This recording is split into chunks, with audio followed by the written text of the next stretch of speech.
Good morning. Could I have you grab a seat? It's getting about time to start.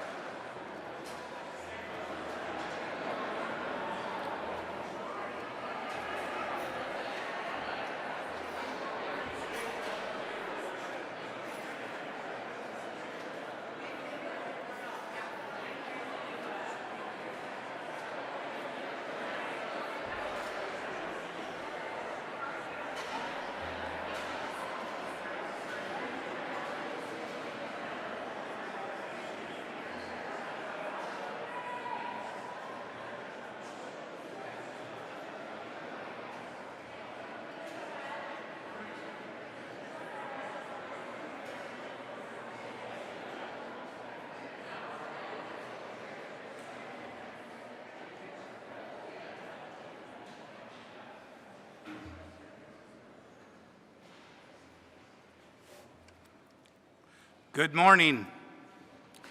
Just about afternoon, and welcome to the Nebraska State Capitol. I am Paul Kinney, Chairman of the University of Nebraska Board of Regents. On behalf of the board, it is my great honor to open this historic occasion. It is especially meaningful to gather in the rotunda of the People's House, where 1 year ago we celebrated the investiture of President Jeffrey Gold. Today we come together again for a moment of equal importance, the State of the University Address. We are joined by leaders from across our campuses, communities, chancellors, faculty, staff, students, alumni, and state and federal partners, and many friends who share in the work and the promise of University, Nebraska's only public system. To each of you, thank you for being here and for the vital role you play in shaping the future of higher education, research, and the opportunity for our state.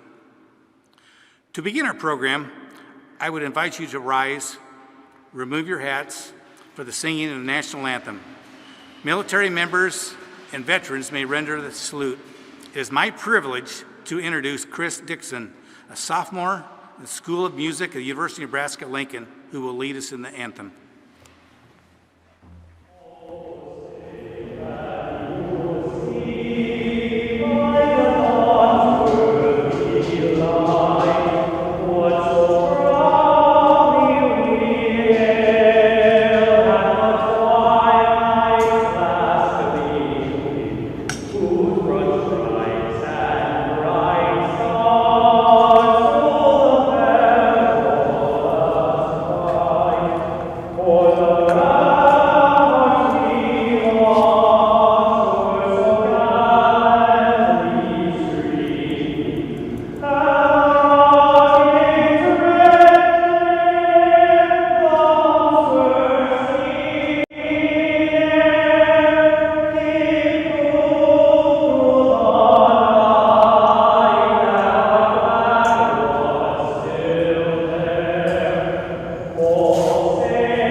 Thank you, Chris, for sharing your talent with us today.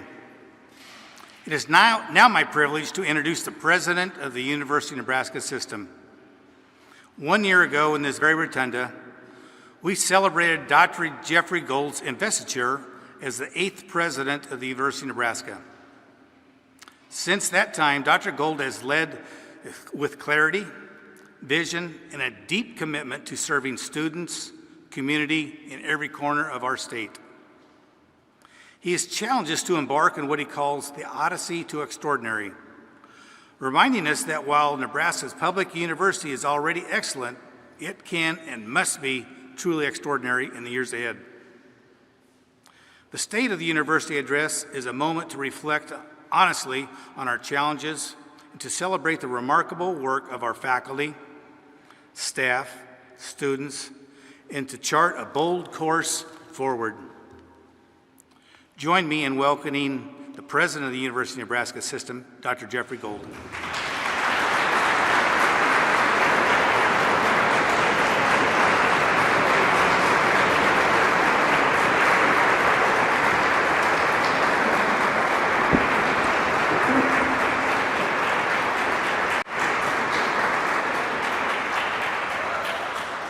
Well, thank you, Regent Kinney, and to all of you, I guess it's a good afternoon. It is truly a privilege to stand before you today, almost exactly 1 year since my investiture as the President of the University of Nebraska System. I'm honored to share with you my first State of the University address, a transparent update which I intend to establish as an annual tradition for Nebraskans.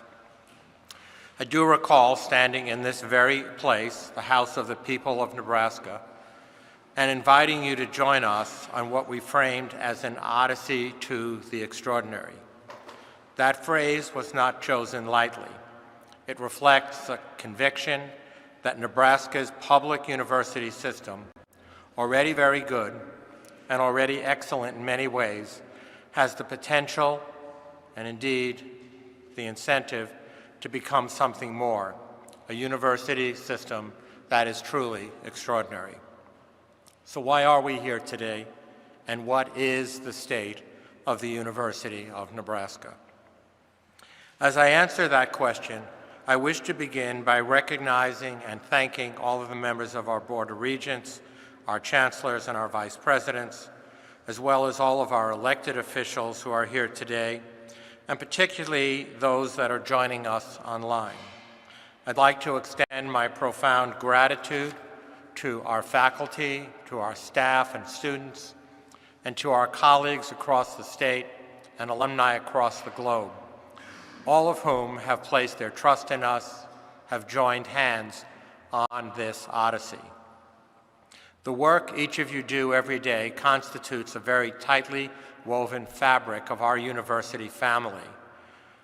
And that is what makes Nebraska's university not just an institution of higher learning, but a foundational cornerstone of our state's prosperity and a source of pride for every Nebraskan.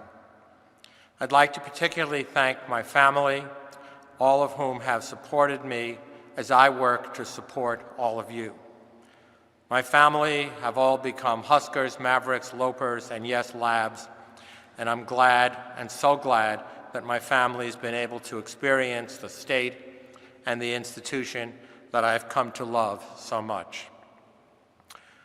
As is the case of many institutions of higher education across the country, the University of Nebraska is currently navigating a landscape where state appropriations have not kept pace with rising costs, where legislatively mandated tuition remissions require us to scale up our offerings, and where federal support for research and other initiatives is shifting at a time that federal policy has created significant future uncertainties. These pressures, and I will not mislead you, are real, they are rapidly changing, and they are serious. Today, the day before our fall enrollment numbers are officially finalized, I can tell you that our system-wide enrollment projected to be very similar to what it was last year, in spite of the fact the concerns were for a significant dip. Our enrollment numbers for first-time freshmen are up, as are the numbers of in-state students, which is really a remarkable achievement despite the decrease in enrolled international students and graduate students that our institution and so many others across the nation are experiencing. We're also seeing ongoing shifts in the profile of today's students. As recently reported in national data, more students are beginning their college journey in high school with dual credit courses and at our community colleges before they enter into our four-year universities. Nationally, again, more than 10 million undergraduate students now take at least some of their classes, and 1 in 4 earn their entire degree online. Increasingly, with shifting demographics, undergraduate students are employed, many of them full-time, and more are becoming parents themselves. Our university is committed to serving our current and future learners where they are at. And this means new forward and reverse credit sharing agreements between our institutions and among and between the community colleges. It means more online degree programs and growing emphasis on individualized student support and student success. This, too, is on par with national student trends for which we will continue to lead. Again, these students nationally now carry more debt than ever, an average of $19,000 at graduation from an undergraduate institution. And female graduates hold nearly 2/3 of that entire debt burden. Nationally, more than 1/3 of all students enrolled in higher education in this country rely on Pell Grants. But across the University of Nebraska system, nearly 3 out of 4 students, somewhat campus dependent, are so-called Pell eligible, a striking reminder of how many of our students depend on federal taxpayer dollars to deliver access and affordability. Together, these statistics paint a picture far different from the traditional 18-year-old, wide-eyed, recent high school graduate who have historically filled our classrooms as freshman students. They point us to a new future for higher education that serves a new type of learner, creating new and different opportunities for the university system and for our odyssey together ahead. What makes Nebraska different is our unique legacy and our unique people. We're the only public university system in the state. We're large enough that our work touches every county, every school district, every community, every industry, every family. And yet we're small enough to be nimble, innovative, and responsive to the needs of our students and to all of the communities that we serve, both those who attend college immediately after high school and those who arrive on our campuses via far less traditional routes. Those who choose to upskill, to reskill, and to change the course of their lives through educational experiences. Those who share in the validated belief that higher education is a key factor to longer and more fulfilling lives, a key factor to social mobility for all learners, and particularly so for first-generation students such as myself. And so, while the challenges before us are significant, I see this as a time of profound opportunity, an opportunity to actively reimagine our university, an opportunity to lead, an opportunity to help define what higher education in the next decades must look like. As we said last year, we introduced the Odyssey to the Extraordinary, and today, a year later, I can say with confidence that we are well along on that journey. Across our campuses and programs, we see extraordinary teaching and learning, extraordinary research and creative activity, extraordinary partnerships and engagement embedded in an extraordinary culture, and the reality of an extraordinary degree of stewardship and a focus on effectiveness.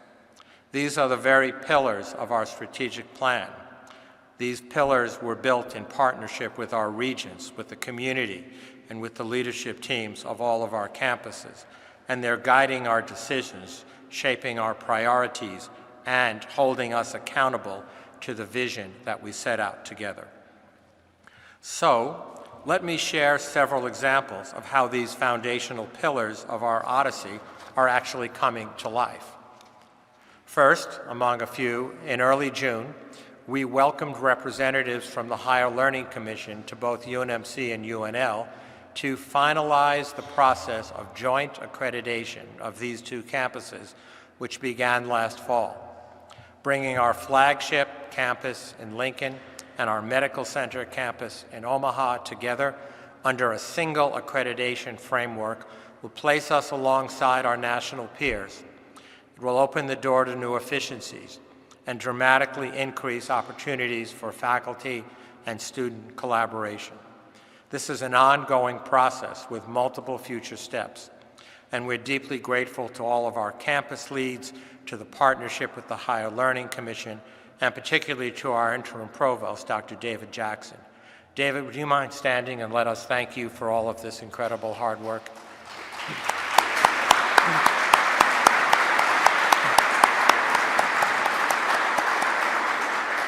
So as you're getting the idea, this is going to be a bit of audience participation.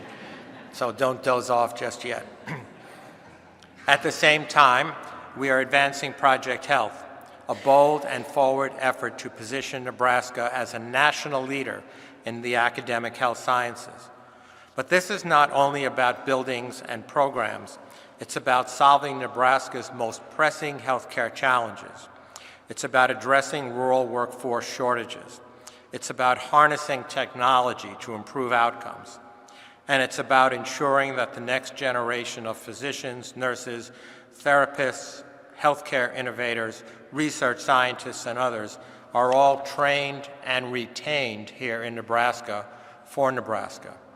We're very grateful for the work of Governor Pillen and for our legislature for sharing our vision for this project and for recognizing what it means to the state. I would like to ask Ms. Jennifer Bartholomew to please stand. And as I introduce her, Jen is UNMC's Associate Vice Chancellor for Facilities, Management, and Planning. Jen and her team's ability to clearly conceptualize and operationalize this multi-dimensional project, which is by the largest and most complex public-private partnership ever done in the state of Nebraska, has set us on the path that we're on today. Jen, thank you so much.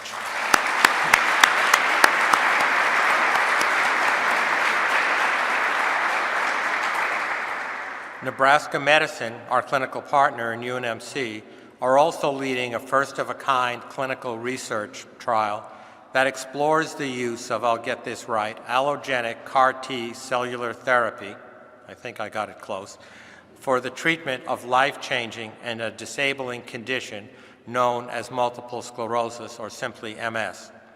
This innovative approach, previously applied to blood cancers, uses donor T cells that are genetically re-engineered to target and eliminate the immune cells that cause and perpetuate multiple sclerosis.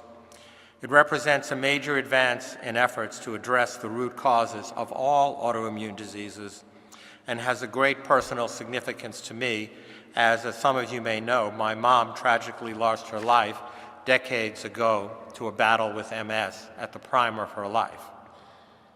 A young lady named Jan Hanslick, who could not be with us today, was the very first individual in the world with MS to receive this therapy. She was treated successfully at UNMC and Nebraska Medicine under the care of Dr. Raina Zabad, professor and director of the MS program, and Dr. Matt Lunning, a national leader in CAR-T cellular therapy research, both faculty here at UNMC. Building on these encouraging outcomes in related conditions such as lupus, this clinical trial demonstrates Nebraska's leadership in pioneering research and in partnerships, in this case between the university and the Med Center and with the pharmaceutical industries, with the potential to transform treatment and to improve the lives of patients in Nebraska and around the world. I'd now like to ask Dr. Zabad and Lunning to please stand and let us thank you and recognize you for this groundbreaking research.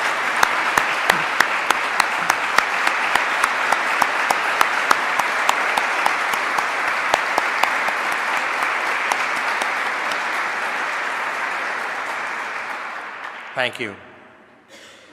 As we know, advances in artificial intelligence are transforming every part of our lives, and the University of Nebraska is leading in this area as well. Across our campuses, faculty and staff in all of our colleges are already leveraging this powerful technology to strengthen teaching and learning, to prepare graduates for jobs of tomorrow, and to create greater efficiency in how we work. We've established a system-wide AI task force almost exactly a year ago, consisting of experts to guide a bold, forward-looking strategy for research, education, and workforce development. Among those experts is David Arredondo. David is a collection services librarian at the University of Nebraska at Kearney who is using AI in his own work to help colleagues and students across the university understand the capabilities and the limits of both AI and large language models. This is a critically important effort as we move forward. David, please stand and let us thank you for your leadership in this area.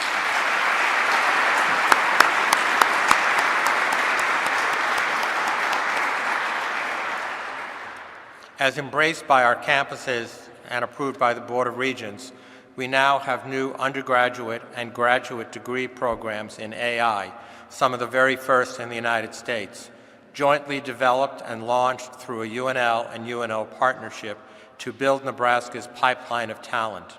And today, I am proud to announce the creation of a new Center of Excellence for Artificial Intelligence, an academic hub and spoke model that will harness our unique strengths, foster groundbreaking research and discovery, and ensure that Nebraska is at the very forefront of this evolving resource on every campus, in every college, and for every member of our faculty, staff, and student body. Shifting to agriculture. As is well known, the University of Nebraska has long been the place for digital and precision ag development. Today, our researchers are developing tools that conserve water, improve crop yields, enhance animal health, and make farming and ranching safer. They are taking those tools from the lab to the field through platforms such as N-Farms and into the marketplace through the Combine at Nebraska Innovation Campus. This ongoing cycle of discovery, application, and commercialization is why Nebraska farmers rank among the very top in the nation in adopting precision technologies. It's a model of teaching, research, and engagement, and then stewardship working hand in hand. Exemplifying this work is Dr. Joe Luck. Dr. Luck is Professor of Biological Systems Engineering and Associate Director of the Eastern Nebraska Research Extension and Education Center near Mead, better known as NREC.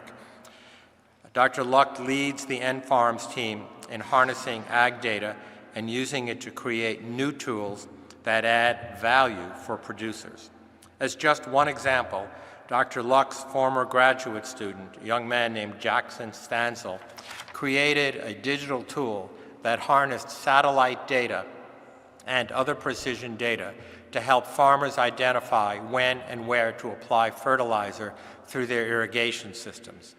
After testing this new technology, utilizing Nebraska's farmers' fields on the On-Farm Research Network, he grew this into a nationwide company known as Sentinel Ag. Dr. Luck, can I ask you to please stand and let us thank you for your leadership and your hard work in this area.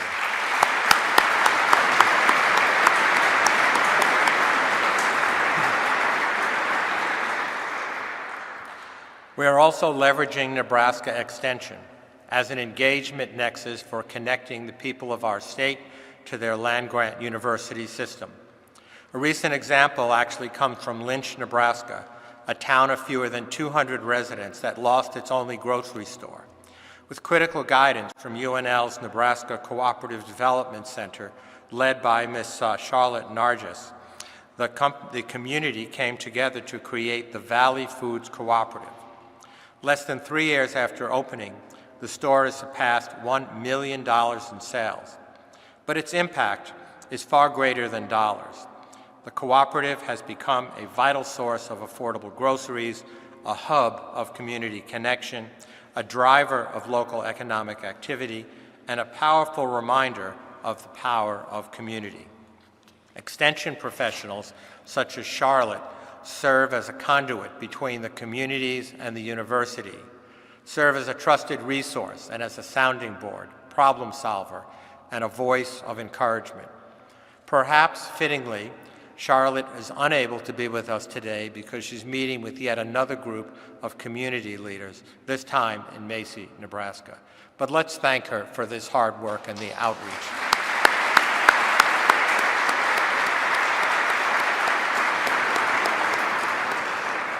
In close partnership with the Nebraska Association of County Extension Boards, better known as NASEB, notice there are a lot of acronyms here. I learned that from my military friends, that the whole world is acronyms.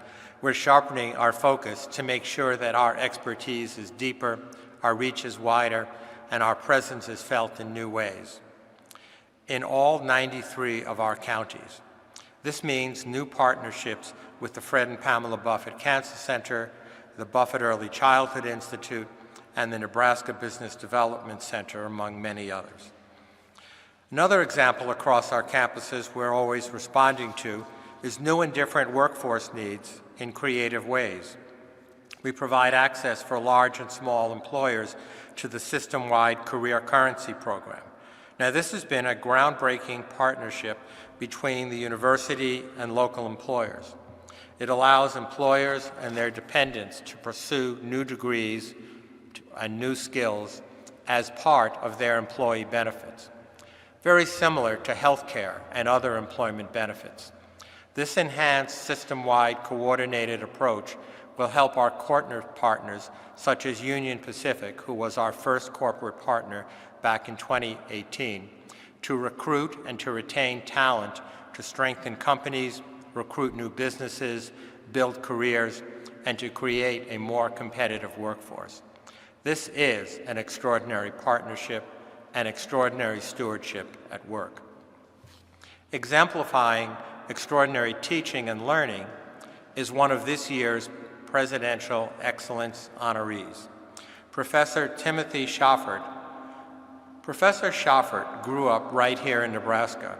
He earned his undergraduate degree at UNL and now serves as the Adele Hall Chair of English and Director of Creative Writing here on the Lincoln campus. He is the editor of Prairie Schooner, a highly regarded publication, and the author of numerous acclaimed books. Perhaps more important than these accolades, Professor Schaffert is a champion of young writers. He's a voice of encouragement and support, and an exemplar of what both extraordinary teaching and extraordinary creative activity mean. The story reminds us that the University of Nebraska not only nurtures homegrown talent, but elevates Nebraska's voices to the national stage. Professor Schaffert, may I ask you to please rise and let us thank you and congratulate you.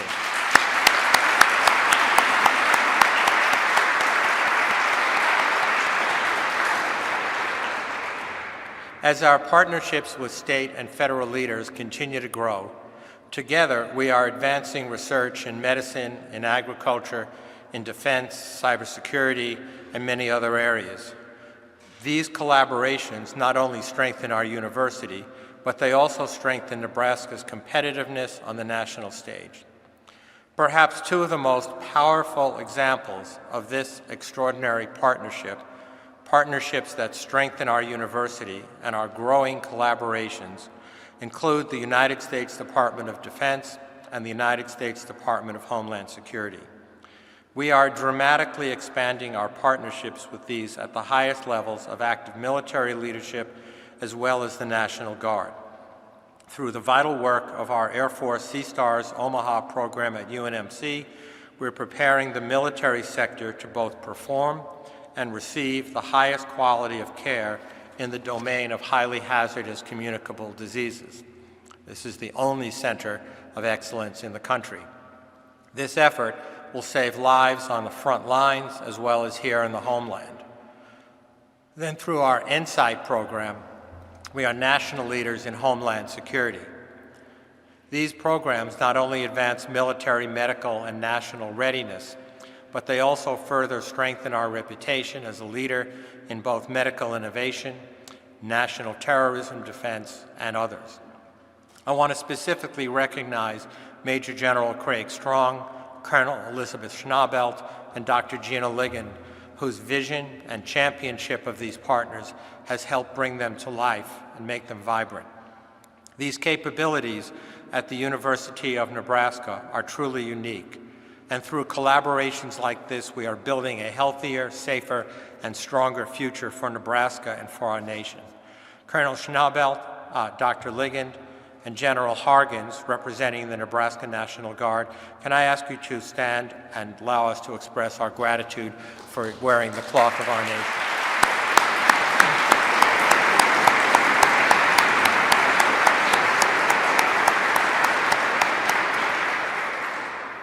And shifting gears one more time, of course, our culture of excellence is reflected in our athletic programs. In case you're not aware, the university has a few athletic programs. The Husker fan base was truly deafening a week ago today at Arrowhead Stadium. Congratulations on a hard-fought win. But it's about much more than winning. Athletics are a reflection of the values and culture that define the University of Nebraska. This year, the UNK Loper wrestling team captured the 2025 NCAA Division II National Championship under the leadership of head coach Dalton Jensen. Coach Jensen is a proud 2012 UNK grad. UNO men's basketball earned a historic berth in the NCAA March Madness tournament this year under Coach Chris Crutchfield. And meanwhile, Husker volleyball continues to showcase why Nebraska is unequivocally a volleyball state, and dare I say, the volleyball state. Yeah.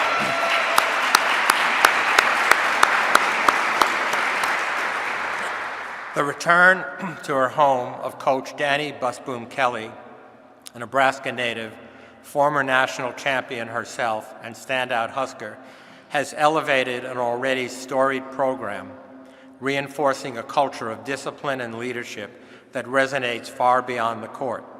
From the grit of so many young girls learning to pass and serve in small-town gyms, to the recent roar of the sold-out AVCA competition in Pinnacle Bank Arena, and to the reverse sweep in last Sunday's competition in Nashville, we're reminded that culture matters and that excellence is contagious.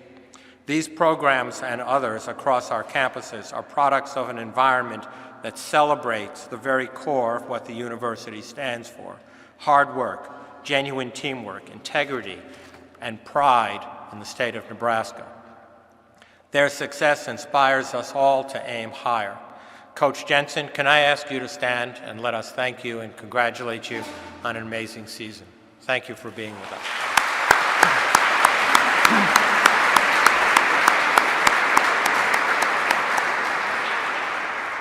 Danny sends her regards. As we recognize the people, our faculty, our students, staff, and Nebraskans who make this work possible, we must also recognize our hardworking chancellors and vice presidents who, through their vision, support, and focus, have made possible these examples of extraordinary work, as well as far too many others to mention.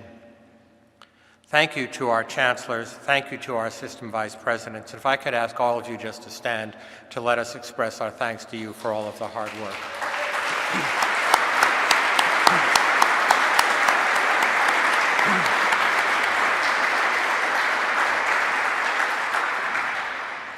I would also like to extend our most sincere thanks to the supporters of the University of Nebraska, including the donors, our University of Nebraska Foundation staff, and the incredible leadership and partnership who contributed to a record-setting year of giving to the University of Nebraska Foundation.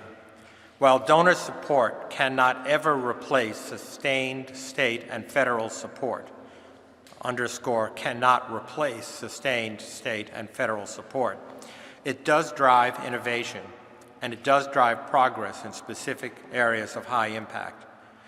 And even more so, it signals the strong support of our university that we enjoy from individuals across the state and the nation. So much to celebrate. So as I reflect and celebrate what has been a remarkable year of many achievements, and as we chart a course to a new and extraordinary set of opportunities, we must also speak candidly about the current and future challenges that we face. So with your permission, I remind you that it is no secret that we are facing a fundamentally challenged landscape for higher education. At the federal level, overall investment in research is tightening and competition for limited dollars is growing. Decreased funding for facilities and administrative costs, F&A as they're known, is the backbone of university research infrastructure. It means that institutions like ours and every one of our scale across the country will absorb more of the costs to support cutting-edge research. This is a non-sustainable change for the long term. These dollars, these F&A dollars, maintain our laboratories, support our technology, allow us to be compliant with ever-changing structures, and support personnel that make discovery possible. Fewer federal resources put this nationwide research enterprise at risk and crush the university-based creativity that fuels the most important long-term future, not just for higher education, but for corporate America's long-term productivity. At the same time, our state support, while foundational and deeply appreciated, has not kept pace with the rising costs of delivering a world-class educational program across our 500-mile-wide campus. So let's look at a few numbers over the last years. Over the last decade, beginning in 2016, with all of the combined changes in state funding, the University of Nebraska has absorbed, as of this year, $206 million per year. This represents an inflation-adjusted reduction of state support. In other words, the state appropriations to the university is currently 74% less than keeping pace with the decade-long increase in the CPI, or Consumer Price Index, a nationally accepted metric for consumer inflation. Similarly, over the past 6 years, our tuition has increased a total of 13.8%, approximately 1/2 of the 26% national CPI inflation rate. Now, this was thoughtfully planned, particularly during the pandemic, to maintain access and affordability for our students, thus keeping us in the lowest tier of all of our benchmarked peer universities, keeping us accessible, and doing everything we can to keep us affordable. Had we simply mirrored the inflationary rates, tuition would have gone up an average of 4.3% per year over this time period, rather than what was an average of 2.1% per year. That alone would have produced $57 million a year of increased revenue had we chosen to do that. These long-standing changes represent a substantial reduction in funding, now exceeding what would have been this year $260 million of revenue to the university, leaving us to operate on a much leaner budget as we enter this biennium and continually strive to keep higher education accessible and affordable. And we certainly understand, and I certainly personally understand, the state's physical constraints. However, I will say without adequate investment, Nebraska's only public university system cannot continue to sustain the needs of our students, support our economy, and the communities at the level that they depend on every day and the level that they deserve.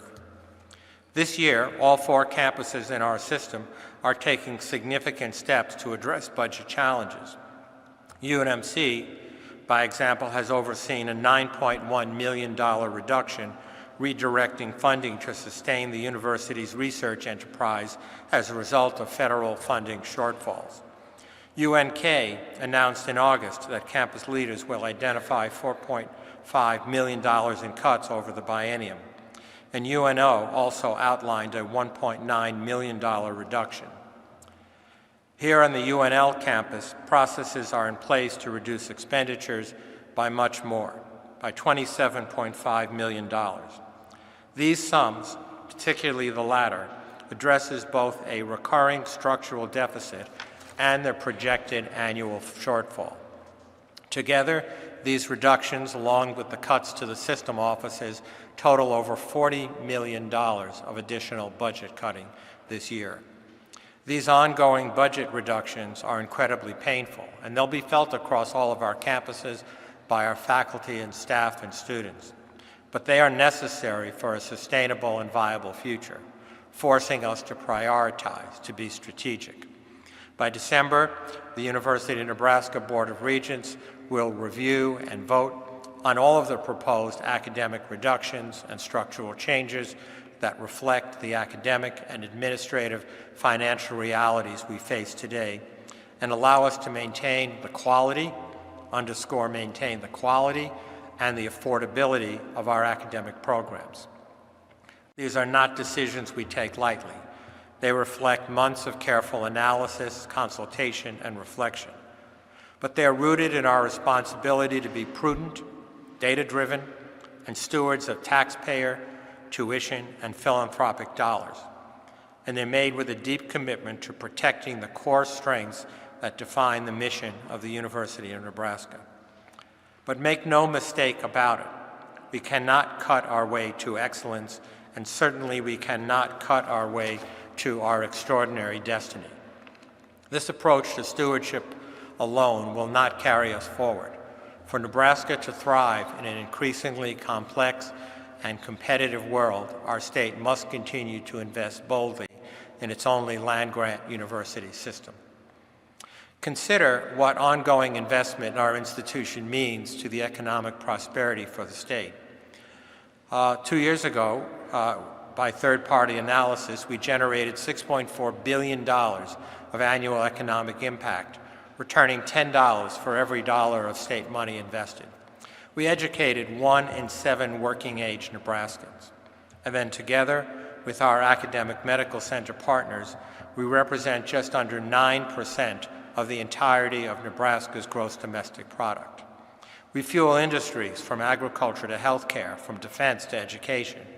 In every corner of the state, the University of Nebraska is present, making a meaningful difference. And we are the fastest growing and most secure opportunity for sustainability of the Nebraska economy. While on this odyssey, as the path ahead continues to twist and turn for us, I'm reminded of what is known as the Stockdale paradox. For those of you that are not familiar with it, Admiral James Stockdale, shot down on a mission over Vietnam, was a longtime prisoner in the Hanoi Hilton. He taught us in his book that he did with his wife, titled In Love and War, that true leadership requires the ability to, quote, confront the brutal facts of our reality while maintaining an unwavering optimistic belief in ultimate success, unquote. That is exactly the mindset that we must hold today. We must acknowledge the hard truths of our challenges, financial and otherwise, and at the same time never lose faith in our ability to emerge stronger. Our odyssey to the extraordinary requires nothing less.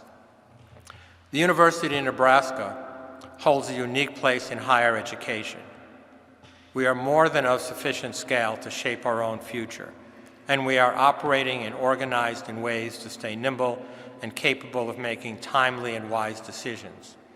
We are rooted in our 155-year-long historic land-grant mission, yet at the same time innovative and bold enough to redefine what higher education can and should be in Nebraska. So together we will confront the challenges and we'll embrace the opportunities. And we'll do so with integrity, with transparency, and with a relentless focus on what is best for our students, best for our communities we serve, and best for the state of Nebraska. Together, we will keep faith in the extraordinary future we can achieve. Together, we'll continue our odyssey to the extraordinary.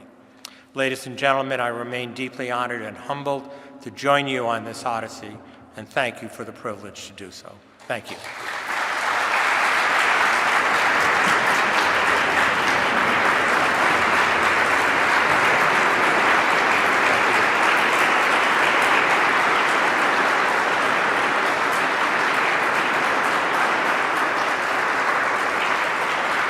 Thank you. Thank you.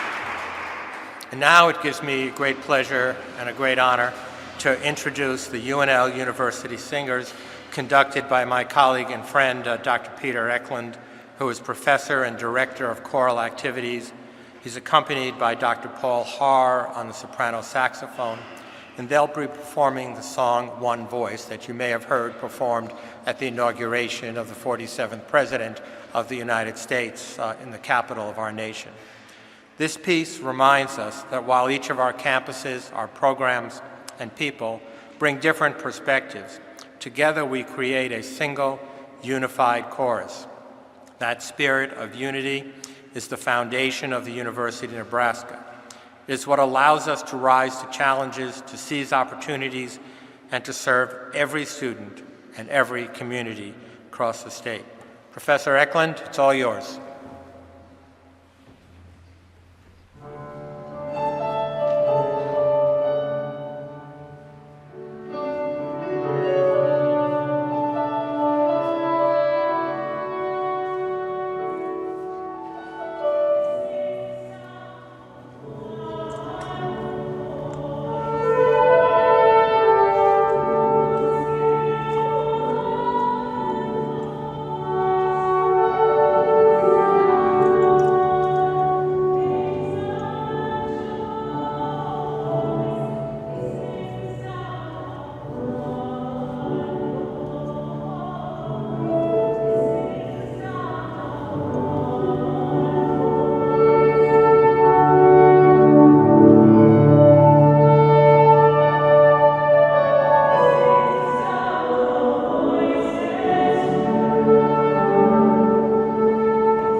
amazing.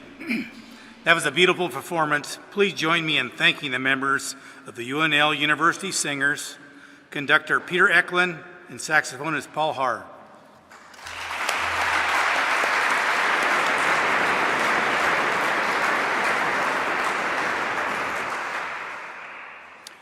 Thank you, Dr. Gold, for your vision and your leadership. Thank you, everyone that joined in this historic occasion. Today, we are reminded of the extraordinary role the University of Nebraska plays in the life of our state, educating students, driving discovery, strengthening communities, and preparing Nebraska for the future. On behalf of the University of Nebraska Board of Regents, I want to express our deep appreciation to our chancellors, our university leadership, faculty, staff, students, alumni, state leaders, Nebraska, friends across Nebraska make this work possible every day. It has been our privilege to gather here in the Capitol, the People's House, to celebrate the impact, the promise of the University of Nebraska. Together, we look forward to the building on today's momentum and continue to share our journey toward an extraordinary future. Thank you again for being with us today. This concludes the 2025 State of the University Address. Have a wonderful afternoon. Thank you.